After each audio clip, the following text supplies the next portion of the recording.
All Kerala tailors association AKTAയുടെ തൃശൂർ ജില്ലാ convention കുന്നംകുളത്ത് നടന്നു.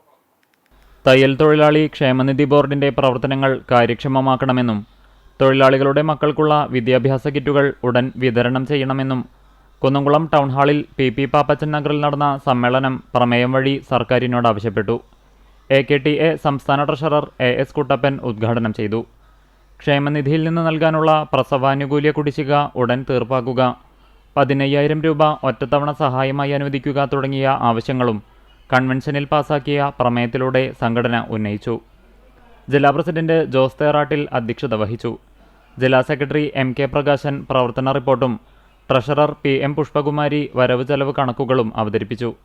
സംഘടനയിൽ നിന്നും തദ്ദേശ തിരഞ്ഞെടുപ്പിൽ ജനപ്രതിനിധികളായവരെയും വിവിധ മേഖലകളിൽ കഴിവു തെളിയിച്ചവരെയും മികച്ച യൂണിറ്റുകളെയും ചടങ്ങിൽ ആദരിച്ചു. സംസ്ഥാന കമ്മിറ്റി അംഗങ്ങളായ അമ്മിണി കുമാരൻ, ജലജ അരവിന്ദൻ, ഷൈബി ഡേവിഡ്സൺ, ജില്ലാ നേതാക്കൾ തുടങ്ങിയവർ സംസാരിച്ചു.